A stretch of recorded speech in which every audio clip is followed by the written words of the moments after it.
You bring out the best in me, and yet I also don't want to talk to you sometimes.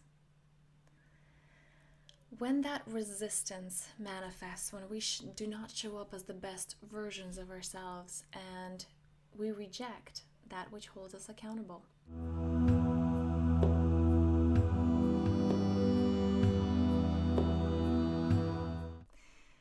I have been so conscious about creating people that are there to support me, people that I can support, people who create that accountability, that mutual accountability with whom I can build and grow. And I have a fantastic best friend who is there for me, with whom we share goals, and that's been going on for years, and we're really each other's accountability partners. I have another group of people with whom I meet every 2 weeks to make sure that I'm on track with what I want to create, whether it's in my family, in my personal life, or in my business, or whatever it is, any aspect of my life, whatever it is that I'm open to sharing. And with that also comes the shadow aspect. The fact that one time that very friend, we haven't spoken for a while.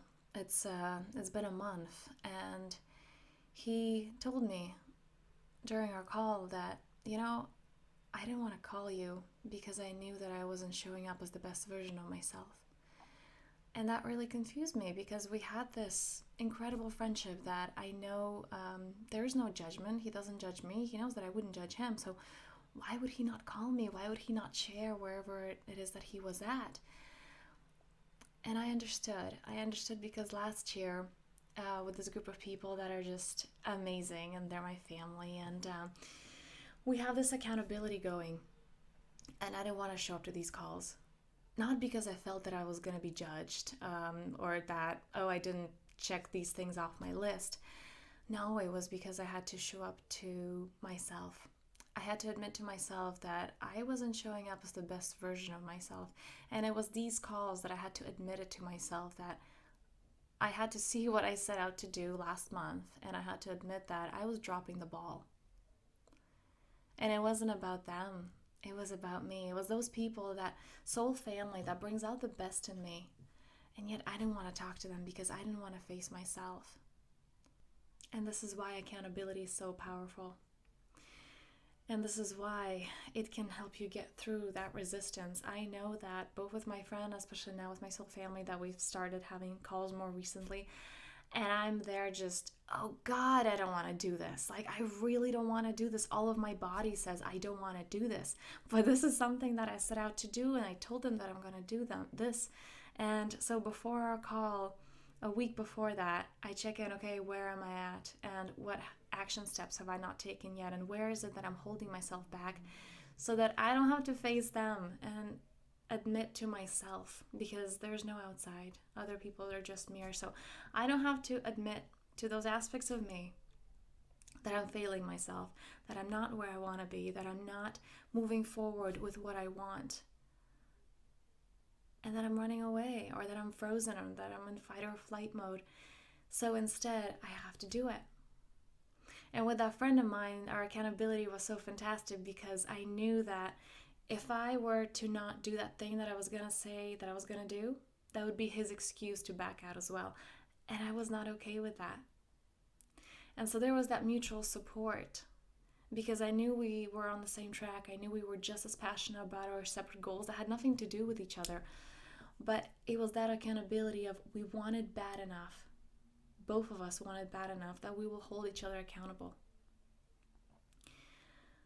So on this note, whether it is for yourself, maybe you don't have an accountability partner in your life, and then it's just as simple as writing it down and checking in with yourself every 2 weeks.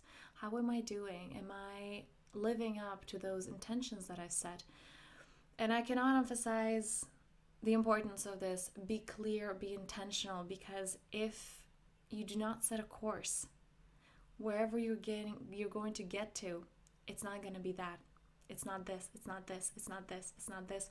Where is this? I don't know. And that's why I have clients who, even after we stop working intensely, we stop doing that inner work, and they've already gone through that transformation, we still have monthly check-ins for a period of 6 months or a year, because are they on track? Are they going with their target? Are they setting those intentions, and are they mindful of how they're showing up? And it is so transformational because sometimes you don't know what is it that you need. I know this client that I've been working with recently, it was really finding that balance between doing what I love and doing what excites me, and also, okay, now we have to get the ego uncomfortable. Now we also have to ask, where's that resistance? And we have to do exactly that. So right now, this client is actually at that place of every week, not so much pampering themselves, although that's of course a foundation, but their focus is on what makes me uncomfortable. This is what I'm going to do today. And their growth just skyrocketed, and how confident they feel, how powerful they feel is just incredible to witness. So what am I getting at here is that have accountability, whether it is with somebody else who is just as passionate about their personal growth and about their goal, or whether it is with yourself, but make sure you set those intentions, because a boat that has no target, that has no direction, is never going to get anywhere, because wherever it gets, whatever piece of land it hits, is going to be not it, not it, not it, not it. There's something better, this is not it. What is it that you want? Decide, be intentional about it, or else you will never get anywhere. So on this note, if you want this accountability, if you want extra support with this, DM me. This is the work I do with clients, and I would be so honored to support you in your personal growth. And on this note, I am wishing you a powerful day.